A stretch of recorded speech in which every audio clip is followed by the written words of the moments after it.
So, if you haven't got it already, if you haven't picked it up, today we're talking about fear. Now, I would have called it anxiety, but we don't have enough room, and we probably don't have enough letters. Although, you know what, we have more of these letters than I realised. Earlier this week, Sarah says to me, can I take the letters HOPE to camp?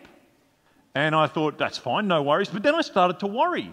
Maybe we won't have enough letters to spell fear, but it turns out they took hope, and now we have fear.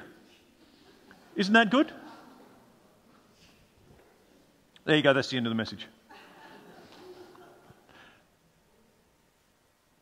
Now, we're talking about fear.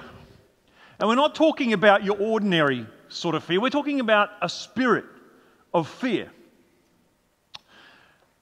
As we saw in the short clip at the beginning, there are two basic motivators in the human mind, two basic chemical reactions that take place. One is caused by fear and one is caused by love.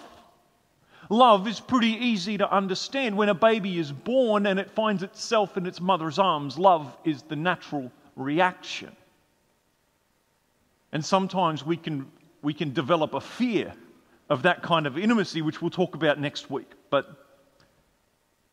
there's love and then there is fear. And fear happens in the most basic of all animal species. Humans are not unique in fear.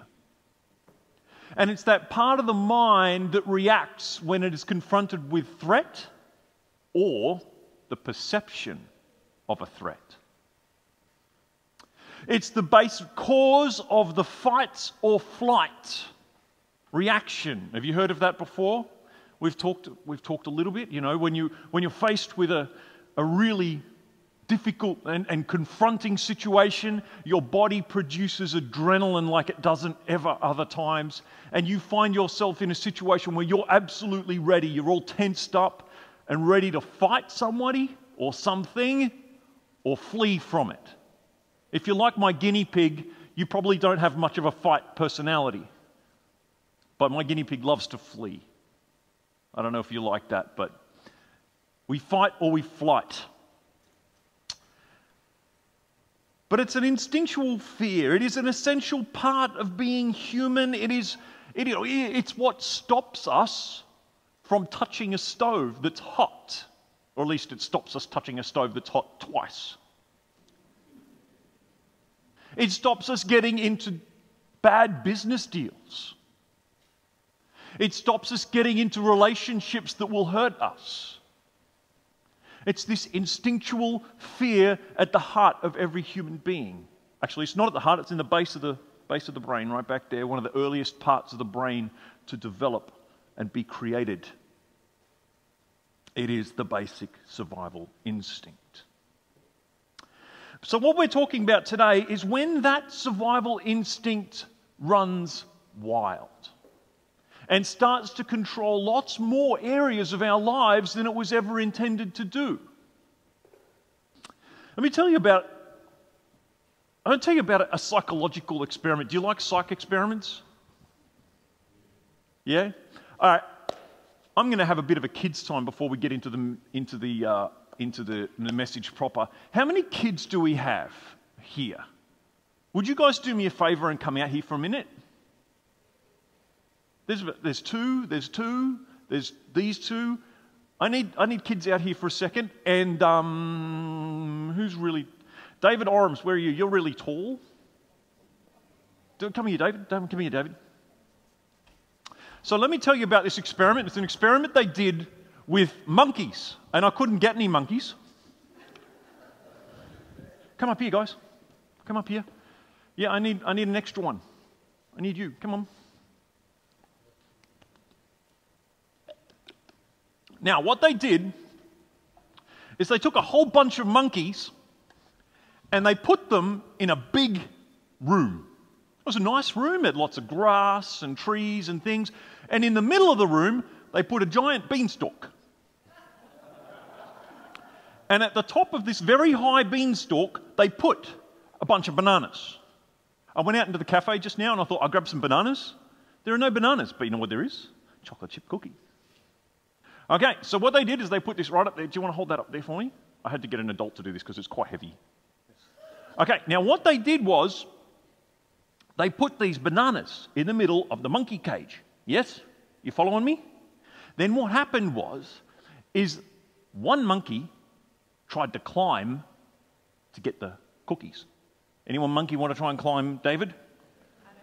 No, but see, just imagine if you will. Oh, you don't have to climb. You can reach, can you? Come on, come on. Come on, come on. I dare you to try. Come on, come on, come on.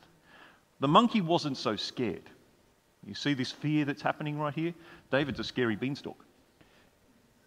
They tried to climb the beanstalk, and do you know what happened? What do you think the scientists did when the monkeys tried to climb the beanstalk to get the chocolate chip bananas? Do you know what happened? They blasted them with cold water. Ice cold water. These poor monkeys. I almost thought I should have a super soaker. We could do this for real. And the monkey fell to the ground. Didn't get any bananas. Tried again. He tried again. He's not a dumb monkey. He tried again. He thought, that's weird. Tried again. You know what happened again? What happened the second time? Ice water. Fire hose. Ice water in a fire hose. And you know what happened then? Monkey tried again. Monkey's not that clever sometimes. Tried again. And you know what happened the third time? Hit it with a hose. Monkey fell to the ground. Second monkey. We'll try the second monkey. Looks like the first one. Second monkey. Tried to climb. Says, I can do that. I can get up there. But again, cold water. Bang. Cold water. Bang. Cold water. Bang. Monkey came down, gave up. Didn't want to try anymore. Fear of failure. Third monkey tries. Fourth monkey tries. And eventually they're all hit with the same cold water. Thanks, David. Thank you, Mr. Beanstalk. It's pretty heavy, isn't it? It is. Thank you very much. Thanks, guys. So you all got hit with cold water. So do you want a chocolate chip cookie? There you go. All the other kids are like, oh, man, come on. Thank you, sir. He needs his energy. This is really heavy. So they all did it. They all got hit with the cold water. The next stage of the experiment was this. They took one monkey out of the cage and they put a new monkey into the cage. The new monkey comes along. The new monkey sees David Orams with the chocolate chip cookies. And the new monkey says, oh, man, I'm going to have some of those. He starts climbing up. What happens when the new monkey starts climbing the tree? What happens? Anyone know? He gets attacked by it. Oh, this is good. You haven't heard this before. Does someone want to say he get hit by water? He didn't need to be. They didn't need to turn the water cannon on. Because the other three monkeys pulled him down. They stopped him. Every time he would try, the other three monkeys would pull him down. They'd get upset. They'd pull him down. They'd pull him down. So they took out a second monkey. They put in a brand new monkey. And again, the new monkey's like, chocolate chip cookies, I'm going to climb the tree. But he didn't even get started before the other monkeys pulled him down. All three of the other monkeys pulled him down. Eventually, they replaced all of the monkeys.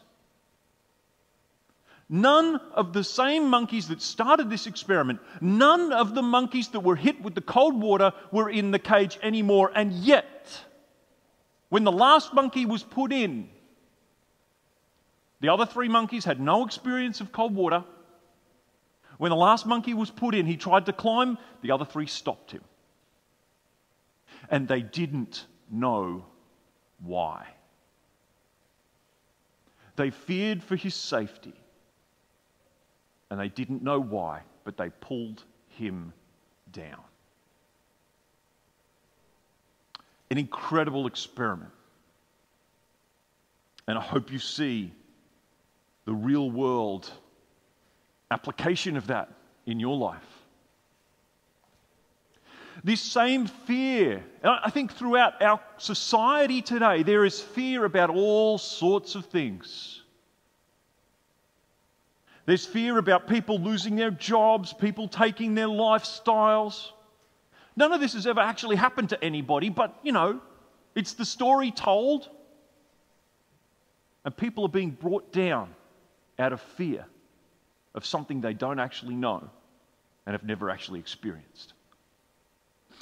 And we call this anxiety. And Beyond Blue, the week before last, released their response to a government report. I don't know whether you know this, but every year the government produces a report that says that lists the causes of death in our society.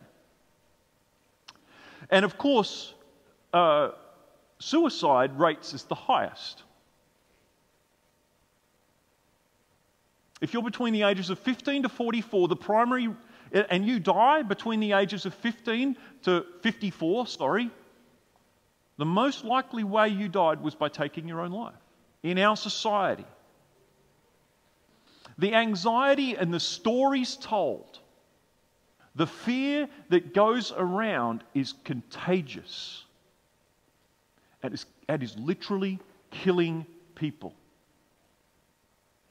And the only reason older people are not up there in the highest ranked categories is because they tend to die of heart disease and heart failure and other cancer causes like that when you get older, right? So those things grow, but the suicide rate is kind of the same. Just in relation to the other things, it drops.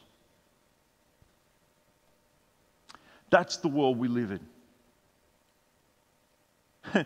And people are sometimes quite afraid to talk about what they're afraid of, because there gets to be a bit of a stigma attached to it, doesn't it? People become afraid of what people will think if they talk about what they're afraid of. It becomes a vicious cycle. So this series, we are talking about fear. Today we're talking about the fear of failure, and we're going to start the whole thing in that way. And next week, Rebecca's going to talk to us about the fear of intimacy. And the week after that, Sarah is going to talk to us about the fear of not being in control. So you might want to think about how that plays out in some of your lives before you come and turn up. There'll be a great series to hear. But it's all based around the one statement made by Paul in his letter to Timothy, 2 Timothy 1-7. Or not 1-7, 2 Timothy 1 verse 7. And he says, "For God has not given us a spirit of fear, but of power and of love and of a sound mind. So why, I ask you, in this civilized and enlightened age, are we seeing more people taking their lives due to anxiety and its cousin, depression related? Why are we seeing that? I mean, some of it possibly has to do with the drop in church attendance. Of course, I'm going to say that. I'm a pastor. Some of it has to do with terrorism and the increased information that we have.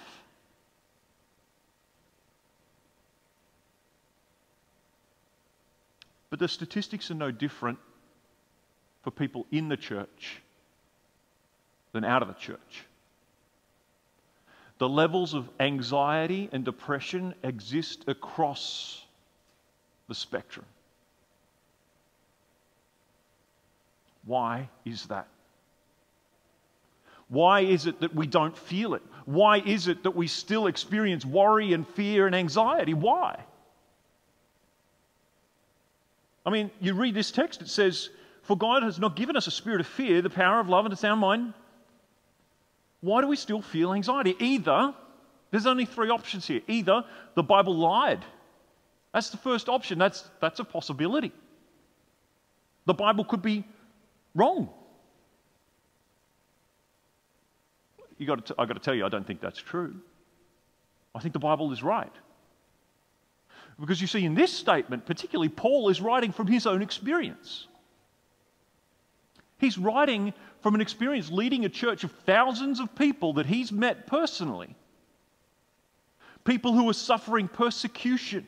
People who are seeing their friends and loved ones being put to death. People who are suffering in the most incredible ways.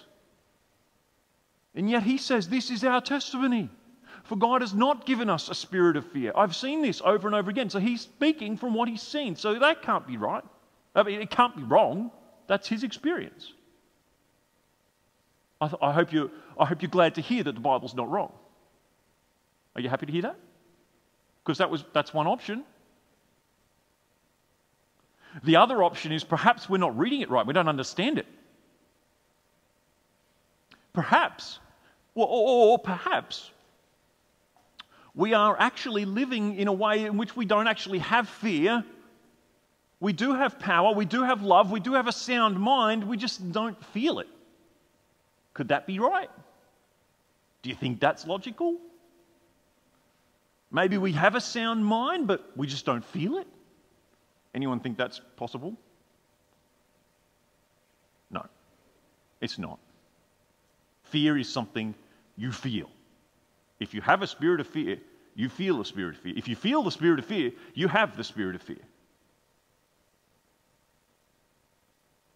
So I've got to say, the only option that we're left with is we're not doing it right. Something is wrong with the way we live out our Christianity. Something is very wrong in the way we understand our relationship with Jesus, the Creator. Something is wrong with what we've been taught about God, the universe, and ourselves. Because truly God offers us the spirit of freedom and love and a sound mind. If we're not feeling it, then somehow we have not accepted it. And we need to think about why that's the case. And I believe that we start today and over the next 3 weeks as we explore and unpack our own fears, our own pain, our own suffering, and the things that drive the anxieties and worries of our lives, I believe the more and more we will allow God to speak to that, to heal that, to reconcile our lives, and to bring us freedom. So that's where we are going, and I hope you are ready for it, because it's pretty tiring living with worry and anxiety and fear. All right, so let's take a look at the story read for us this morning. We are turning to Matthew chapter 25, if you have a Bible in front of you. A man prepares to go on a long trip. He calls in 3 of his servants. To one of his servants he gives 5 credits, to a next he assigns 2 credits, and to the final servant he assigns 1 credit, or talents, or bags of gold, or whichever translation you like. I like to say credits because it's a science fiction thing. Almost, did you know that? Every science fiction movie or thing, they all talk about credits. They don't talk about dollars or gold or anything. They talk about credits. So there you go. So we did talk about credits.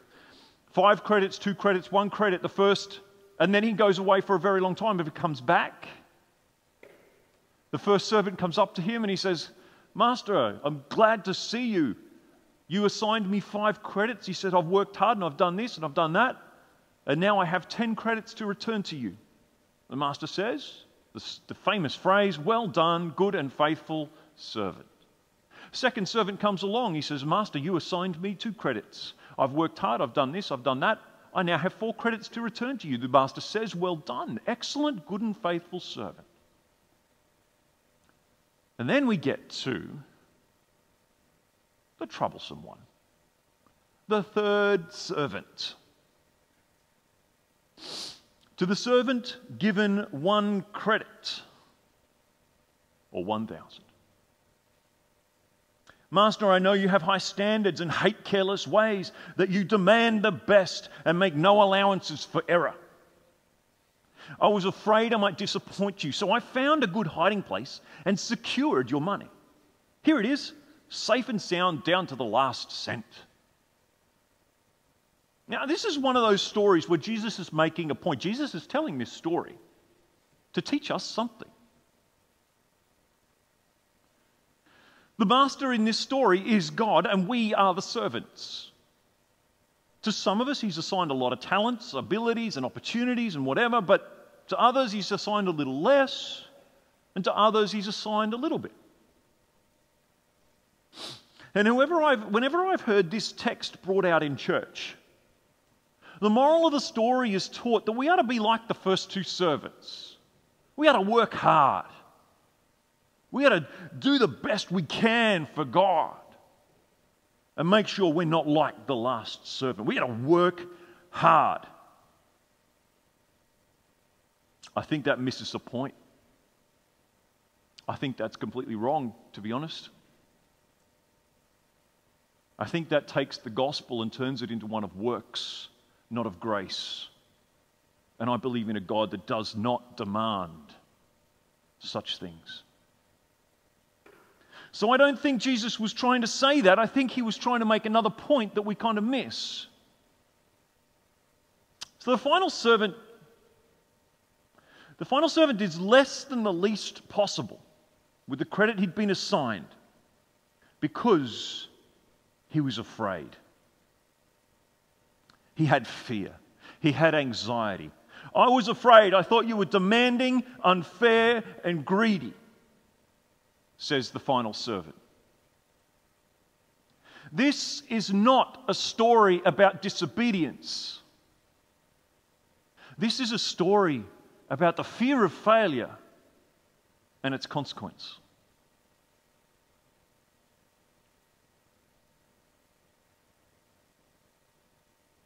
This fear, this spirit of fear that we need to deal with.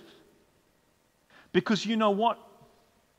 If we don't find a way to overcome this kind of fear, we will get what we fear. He feared disappointing God. He feared disappointing the master.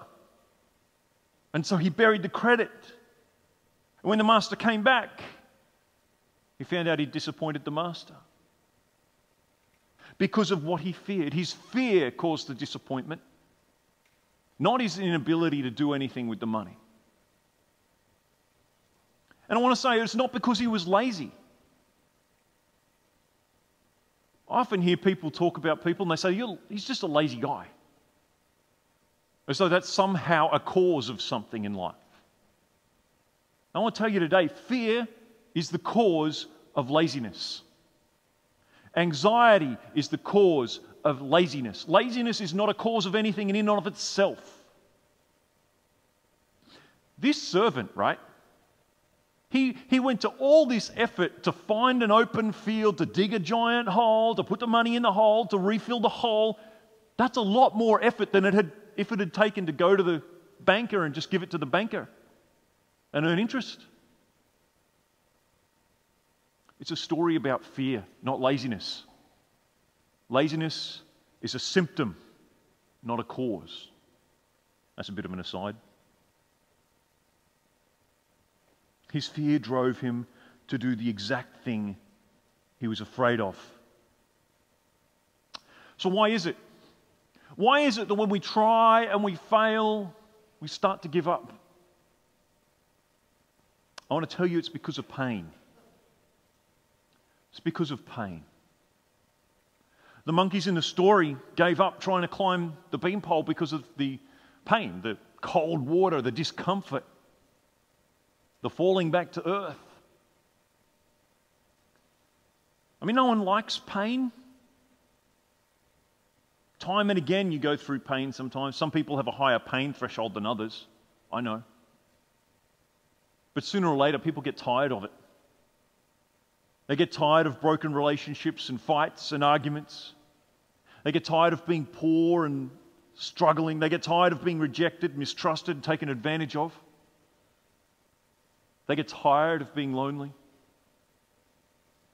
And over time, that fear center of our brain, due to the pain that we experience, the fear center of our brain becomes overactive. And we start to get that reaction, that adrenaline rush, at times that we don't actually know what we fear. We just have that fear. And we call that anxiety. Every year, 25% of Australians go through that. to a serious degree, where they're bedridden or end up in hospital. 25%. 1 in 4.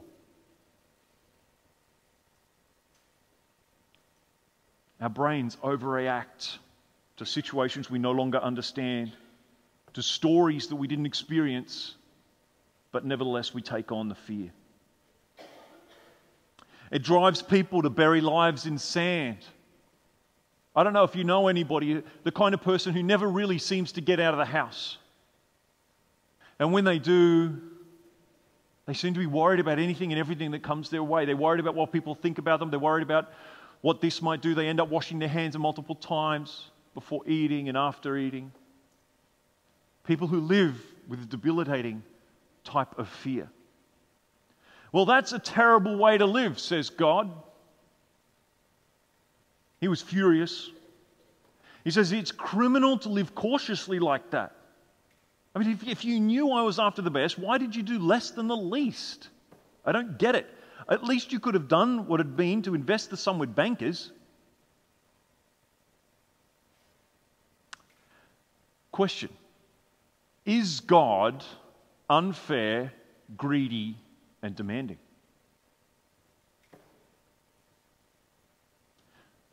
If I had come along and I had no idea of God, and someone had told me that there was a God, and God was the ruler and creator of the universe, this was the first time I had heard anything about God, I could quite easily believe that God would be demanding.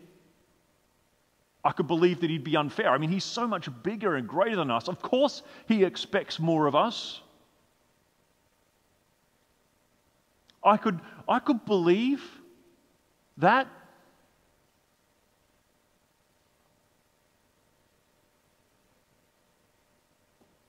What do you believe? How do you feel about God? Because that will ultimately determine the way you behave. And fear will rule your relationship with God. Now, to be honest, have you ever had a relationship with someone who is demanding, greedy, and unfair? Anyone known anyone like that? Hands up. Really? You guys live really sheltered lifestyles. Oh, maybe you're not putting your hand up because you're sitting next to them? Have you ever known anyone who's that demanding, greedy, and unfair? How long do you want to stay in relationship with them? Not long, do you? Not long? The same is true of God. If you believe God to be unfair, cruel, demanding, if you believe God is holding you up to a standard, then you're not going to enter into that relationship very fully. In fact, you're going to avoid that relationship at all. And I think a lot of Christians do.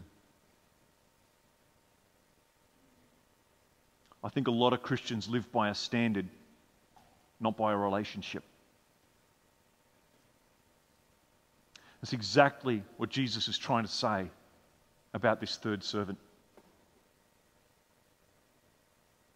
The rules of religion reinforce the belief that God is unfair, greedy, and demanding because they put in place standards that we feel we have to live up to. So it reinforces the understanding that God desires that, and that God will punish us if we don't reach that standard.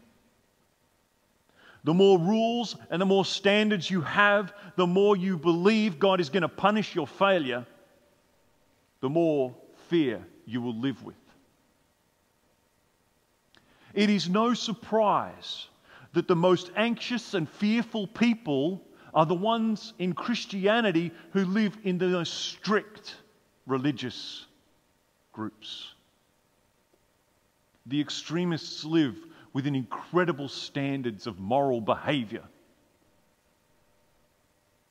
They are the most fearful because they don't understand God. And Jesus challenges the servant. He says, "You wicked servant." It's criminal. You are doing something criminal by living like that. And this comes back to our understanding of what it is to be criminal before God, to sin before God. Sin means the separation between humanity and God, the walls we build, the things we hide behind. When we sin, that means we are separated from God. Jesus is saying that this servant lived a life as a criminal. He lived a life separate from God. He lived a life not knowing God. He might have obeyed all the rules, yippee, great. But he lived as a criminal before God because he lived separate from God. And that separation from God drove his misunderstanding of God, which drove his fear, which drove his life into the sand. He buried it.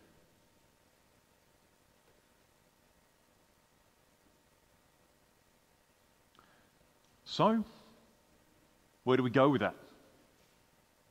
First, this morning, I want you to take a very close look at your life. What is your relationship to God like? Now, if I was to give you a sheet of paper and you were to draw on it a scale between 1 and 10, and you were at 1 and God is at 10, how close at this point in your life do you feel you are to God? What's your relationships like? How do you feel about God? Do you feel the warm embrace of a God who loves? Do you feel the judging stare of a God who wants you to live up to a certain standard? Do you fear punishment? Or do you live in love? See, in 1 John, the scripture says this: God is love. Not judgment, not a standard. God is love. When we take up permanent residence in a life of love, we live in God and God lives in us. This way, love has the run of the house. Becomes the home and mature in us so that we are free of worry on Judgment Day.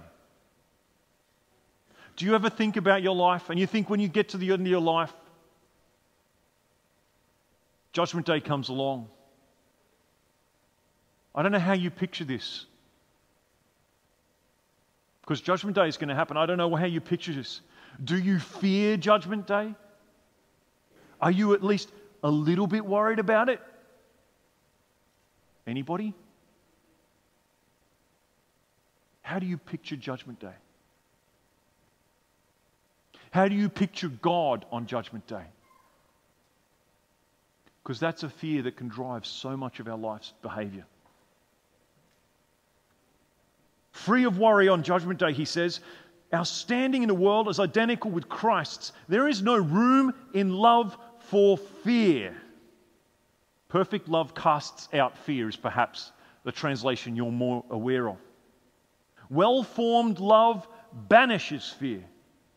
Since fear is crippling a fearful life, fear of death, fear of judgment, is one not yet fully formed in love. My question is this: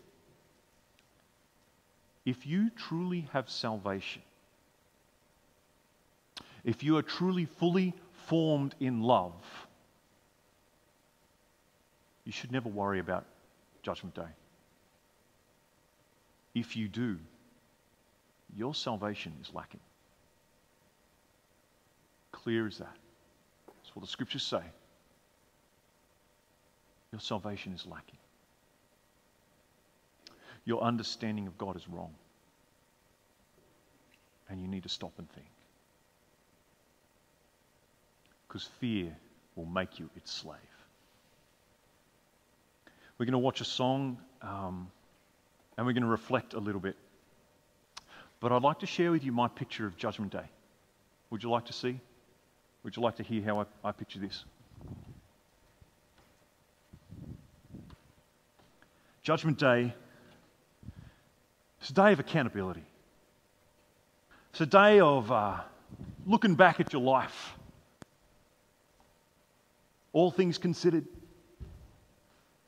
I picture it as I'm going to be sitting here. I'm definitely going to have a coffee. And Jesus is going to come and sit next to me. And Jesus is going to go, well, let's see how you did. See how you did. What were the good things? What were the bad things? Geez, I'm glad you're here now. That's what Jesus is going to say. Yeah, you're going to go through your life. You're going to look at the things you did. You're going to deal with the regrets of your life. You're going to sit there. Jesus is going to say, ooh, that probably didn't go so well. Oh, you probably regret that. Jesus is going to say, but I love you. And I'm really glad you're here.